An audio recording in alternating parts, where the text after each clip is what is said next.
స్వీయ శక్తిని చాటిన భారత్, వికసిత భారత్ కోసం మన సంకల్పం బలపడాలని ప్రధాని మోదీ పిలుపునివ్వడం, అలాగే భారత్ వైమానిక శక్తికి తాళలేక పాక్ కాల్పుల విరమణ, ఆపరేషన్ సింధూర్పై మరొకసారి ప్రస్తావించడం, భారత్ చక్కని మిత్రదేశం అని చెప్పి ప్రపంచ దేశాలను ఎవరైతే నిన్న గణతంత్ర వేడుకలకు హాజరయ్యారో వాళ్ళందరూ కితాబ్ ఇవ్వడం, ఒక్కసారిగా చూస్తే ఆ వార్తను మనం ఒకసారి ఇక్కడ చర్చించుకుందాం. స్వీయ శక్తిని చాటిన భారత్, ఆపరేషన్ సింధూర్ నుంచి దేశీయ క్షిపణుల దాకా, భైరవ్ బెటాలియన్ సత్తా, సూర్యాస్త్ర ప్రతాపం, వందే మాతరం థీమ్తో ఘనంగా రిపబ్లిక్ డే పెరేడ్, రాష్ట్రపతి గౌరవ వందనం, ముఖ్య అతిథులుగా EU నేతలు, విజయవంత భారత్తోనే సుస్థిర ప్రపంచం సాధ్యమన్న ఉర్సులా. ఇక్కడ చూడండి, విదేశాల నుంచి వచ్చిన ప్రముఖులు కూడా ఇక్కడ గణతంత్ర వేడుకలో యూరోపియన్ కమిషన్ అధ్యక్షురాలు ఉర్సులా వాన్ డెర్ లయన్, ప్రధాని మోదీ, యూరోపియన్ కౌన్సిల్ అధ్యక్షుడు ఆంటోనియో కోస్టా. ఇక్కడ ఈవిడ ఒక స్టేట్మెంట్ ఇచ్చిందంటే, యూరోపియన్ కౌన్సిల్ నుంచి వచ్చిన ఒక మహిళ భారత్ కోసం ఇచ్చిన కితాబు చూడండి ఒకసారి. విజయవంత భారత్తోనే సుస్థిర ప్రపంచ సాధ్యం అంటే ప్రపంచ పెద్దన్న అగ్రరాజ్యం అమెరికా అని డంకా కొట్టుకుంటుంటే, అమెరికా కాదురా, భారత్కి విజయవంతమైన భారత్ అంటే ప్రపంచ సాధ్యం అని అంటుంది ఆమె. ఎట్లా సాధ్యం? సుస్థిర ప్రపంచం అంటుంది. ప్రపంచాన్ని కూడా భారతే అగ్రదేశంగా ఉంటే, భారతే వసుదైక కుటుంబంలో భావిస్తుంది కాబట్టి అది దాంతోనే సాధ్యమని ఒక యూరోపియన్ కౌన్సిల్ సంబంధించిన అధ్యక్షురాలు ఉర్సులా కామెంట్ చేయడం అనేది చిన్న చితక విషయం కాదు. సో దీని మీద కూడా ట్రంప్ రేపు మాపు మళ్ళీ కౌంటర్ అటాక్లు అవి చేస్తాడు, అది పక్కన పెట్టండి. ఒక్కసారి ఆ వార్త చూద్దాం. 77వ రిపబ్లిక్ డే వేడుకలు సోమవారం దేశవ్యాప్తంగా ఘనంగా జరిగాయి. వాడవాడలా మువ్వెన్నెల జెండా రెపరెపలాడింది. భారత స్వీశక్తి ప్రదర్శన ఢిల్లీలోని కర్తవ్య పథ్ వేదికైంది. ముఖ్య అతిథులైన EU నేతలు Ursula von der Leyen, Costa సాక్షిగా రాష్ట్రపతి ద్రౌపది ముర్ము గౌరవ వందన స్వీకరిస్తుండగా మన బలగాలు సైనిక శక్తిని చాటాయి. ఈ కార్యక్రమానికి జగదీప్ ధన్కడ్, అలాగే కాంగ్రెస్ నేతలు మల్లికార్జున ఖర్గే, రాహుల్ గాంధీ, దౌత్యోత్ అందరూ పోన్లేండి. అంటే ఇక్కడ మాత్రం మరలా మేము ప్రభుత్వానికి వ్యతిరేకం కాబట్టి గణతంత్ర వేడుకలకి హాజరు కాము, మేము బహిష్కరిస్తున్నాం లాంటి స్టేట్మెంట్లు ఇవ్వలేదు. సంతోషం. దాదాపు 10,000 మంది రిపబ్లిక్ డే వేడుకలో పాల్గొన్నారు. కర్తవ్య పథ్లో జరిగిన వేడుకల్లో రాష్ట్రపతి ద్రౌపది ముర్ము జాతీయ జెండాను ఆవిష్కరించారు. ఇది రిపబ్లిక్ ఇండియాకి ఆబ్వియస్లీ రాష్ట్రపతి జెండా ఎగరవేస్తారు. అలాగే ఆగస్టు 15 స్వతంత్ర వేడుకలకు సంబంధించి ప్రధాని ఎర్రకోట మీద జెండా ఎగరవేస్తారు. ఇక్కడ ప్రధాన ఆకర్షణ ఒక్కసారి మళ్ళీ చూస్తే, ప్రధాన యుద్ధ ట్యాంక్ అర్జున్, దివ్యాస్త్ర బ్యాటరీ, ధ్రువ్ అత్యాధునిక helicopter, T-90 Bhishma tank, Nag క్షిపణి వ్యవస్థ, రోబోటిక్ సునకాలు, డ్రైవర్ రహిత వాహనాలు పెరేడ్లో పాల్గొన్నాయి. అలాగే 2 మూపురాలున్న ఒంటెలు, జన్స్కార్ పోనీలు తొలిసారిగా పెరేడ్లో పాల్గొన్నాయి. 2 మూపులు అంటే వెనక్కి ఇది ఉంటుంది, మూపురు అంటారు. అటువంటి 2 మూపులు ఉన్న ఒంటెలు కూడా జన్స్కార్ పోనీలు తొలిసారిగా పాల్గొన్నాయి. పోనీ అంటే యాక్చువల్గా గుర్రం పిల్లలు, చిన్న గుర్రం పిల్లలు. జన్స్కార్ పోనీలు అంటే అదొక జాతి, దానికి సంబంధించిన పెరేడ్లో పాల్గొన్నాయి.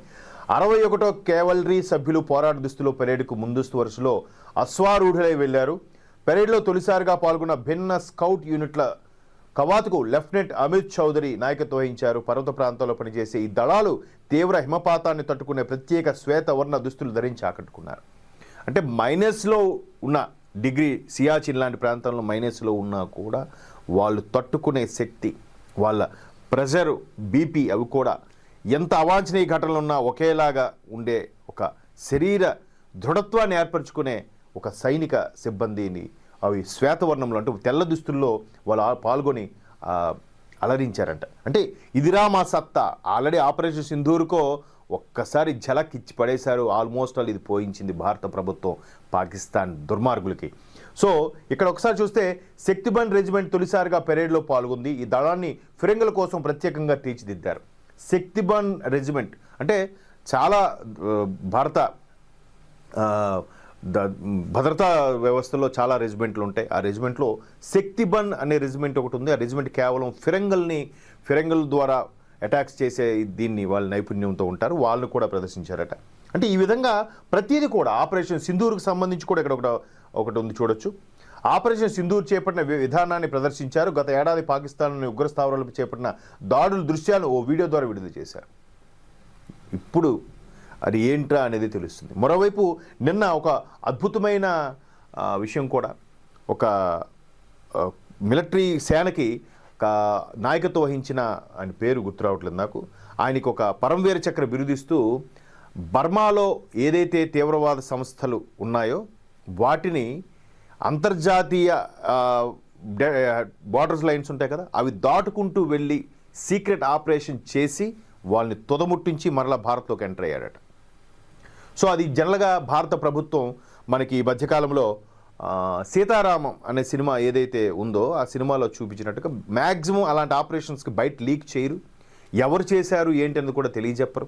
ఎందుకంటే ఒక్కోసారి సక్సెస్ అవుతూ ఒక్కోసారి మిస్ఫైర్ అవుతుంటే వాళ్ళు దొరికిపోతుంటారు, వాళ్ళు చాలా ఇబ్బందులు పడతారు. అయినా భారత సైనికులు ఎంత గొప్పవాళ్ళంటే నిజంగా వాళ్ళకి సాష్టాంగ నమస్కారం చేయాలి, నోరు మెదపరు. అలాంటివి చాలా అరుదుగా బయటికి లీక్ చేస్తుంది భారత ప్రభుత్వం. నిన్న గణతంత్ర దినోత్సవ వేడుకలో భాగంగా ఆ విషయాన్ని కూడా లీక్ చేసి ఎట్లా సక్సెస్ఫుల్గా మన టీం వచ్చేసింది అక్కడ తీవ్రవాదులను తుదముట్టించని. తీవ్రవాదులు తుదముట్టించంటే దానికి లెక్క జమ ఉండదు, వాళ్ళు బయటికి కక్కలేరు మెంగలేరు. దొరికితే వాళ్ళు మావాలంటే మీరు తీవ్రవాదాలు పెంచి పోషిస్తున్నారని మనం ఆబ్లిగేషన్ చేయొచ్చు, వాళ్ళు మావాలు అని అనలేరు.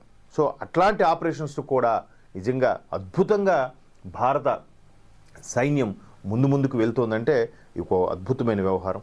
అలాగే ఇక్కడ మరొకసారి అది చూద్దాం. భారత వైమానిక శక్తికి తాళలేకే పాక్ కాల్పుల వివరణ సంబంధించి ఆపరేషన్ సింధూర్పై స్విట్జర్లాండ్ చెందిన రక్షణ రంగ అధ్యయన సంస్థ centre for military history and perspective studies సంచలన నివేదిక విడుదల చేసింది. స్విట్జర్లాండ్కి చెందిన దేశం దీనికి సంబంధించి ఒక దాన్ని ఏమంటారు రీసెర్చ్ చేసిందంట. కేస్ స్టడీ అంటారు.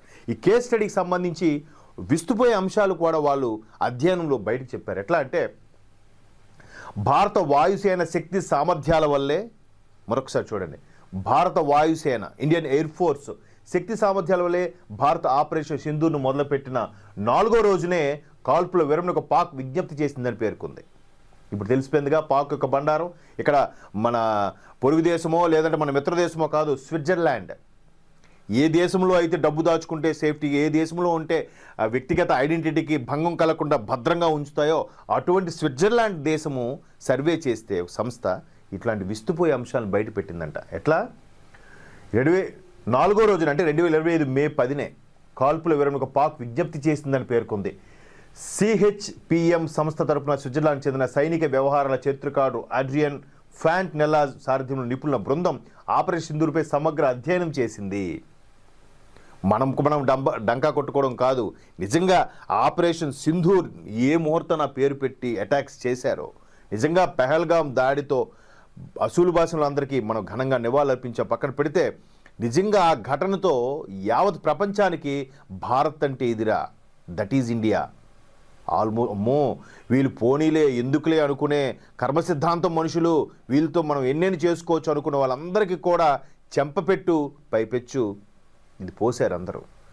4వ రోజే విజ్ఞప్తికి వచ్చేసిందని అంటే బయటికి మాత్రం ఈ క్రికెటర్లు పడికమాలను వెధవలందరూ ఇలాగ అనడము, వాళ్ళ భార్యలు సెలబ్రిటీల భార్యలు కూడా ఎక్స్లో ట్వీట్ చేయడం కాదు, దీని మీద ట్వీట్ చేయండి. స్విట్జర్లాండ్ మీద మీకు చేత అయితే స్విట్జర్లాండ్ మీద అటాక్ చేయండి చూద్దాం.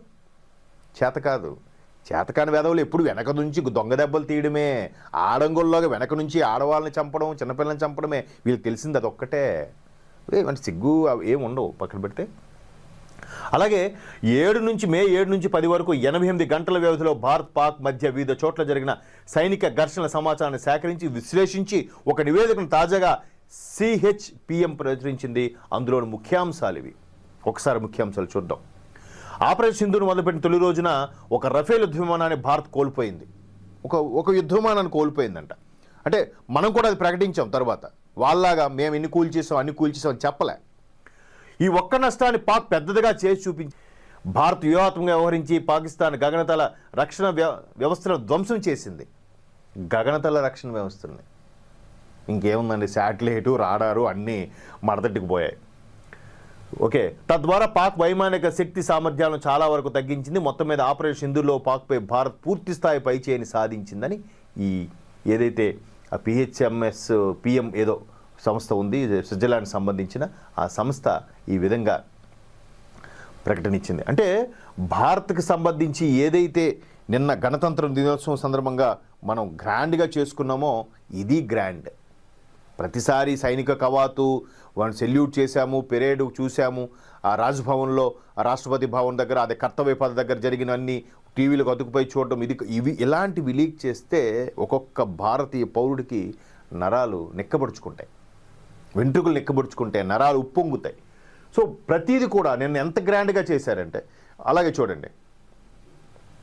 మరొక విషయం కూడా ఇందులో ఉంటుంది.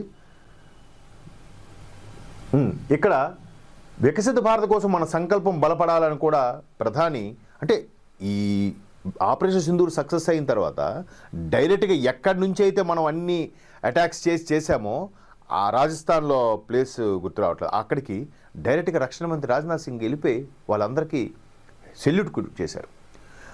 అక్కడికి 2 రోజులు పోయిన తర్వాత ప్రధాని మోదీ గారు వెళ్ళి వాళ్ళతో సెలబ్రేట్ చేసుకొని వాళ్ళతో కేక్ కట్ చేసి పేరున కేక్ తినిపించారట ప్రతి ఒక్క పౌరుడికి, ప్రతి ఒక్క సైనికుడికి కూడా. అది ఎలాంటి మూమెంట్ అండి అది! ఎంత అంటే దేశం కోసం అహర్నిశలు ఎవరో మీరుంటేనే మేము ఉన్నాంరా బాబు, మీరు లేకపోతే మేము లేము అనే చెప్పేలాగా భారత ప్రధాని వాళ్ళ వైమానిక దళాలకు సంబంధించిన హ్యాట్ని ధరించి వాళ్ళ మళ్ళతో స్పెండ్ చేసి వాళ్ళకి పేరున ఆయనే వద్దు ఏదో ఒకటి కట్ చేసి మార్షల్కో ఎవరికో చీఫ్కో నిర్మించేస్తే అయిపోయింది కదా. కాదు, పేరు పాల్గొన్న ప్రతి సైనిక పౌరుడికి కూడా నోట్లో తినిపించారట. వాళ్ళు దానికోసం అది ఆ గుర్తింపు అది మాటలో వర్ణించలేం. ఎవరికైనా చేసిన ఎంత సాయమైనా ఎంత చిన్న పని అయినా గుర్తిస్తే ఆడు ఇంకాస్త మోటివేషన్గా ముందుకెళ్తారు. సో ఇట్లాంటి విషయంలో మోదీ గారు ఒకసారి శుభాకాంక్షలు తెలుపుతూ ఏమన్నారు ఒకసారి చూద్దాం. దేశ ప్రధాని మోదీ గారు గణతంత్ర దిన శుభాకాంక్షలు తెలిపారు. అభివృద్ధి చెందిన భారత్ కోసం మన సంకల్పం మరింత బలపడాలని ఆకాంక్షించారు. దేశ గౌరవానికి వైభవానికి ప్రతీకైన మహోన్నతమైన ఈ రోజున అందరి జీవితాల్లో కొత్త శక్తి ఉత్సాహాన్ని నిండాలని ఎక్స్ వేదికగా పేర్కొన్నారు. ప్రతిదీ కూడా ప్రతి అంశం కూడా చాలా ఆచితూచి జాగ్రత్తగా మాట్లాడుతూ భారత త్రివిధ దళాలకు సంబంధించి సైనిక వందనం స్వీకరించడం కాదు, వాళ్ళకి ఎలాగ మోటివేట్ చేసి వాళ్ళతో పాటు స్పెండ్ చేయడం, వాళ్ళతో కలిసి పాట పాడడం అంటే అసలు ఎంత అద్భుతం అంటే నిజంగా ఆపరేషన్ సింధూర్ తర్వాత అది కావాలి వాళ్ళకి, సైనికులకి ఆ మోటివేషన్ స్పిరిట్ కావాలి. ఇంకా ఎటువంటి దేశంనైనా కొట్టు వెళ్ళిపోతారు అంతే, అది కావాలి. అది ఈ ప్రభుత్వం నిజంగా ఘనంగా వాళ్ళకి అందిస్తుందనేది మాత్రం గర్వంగా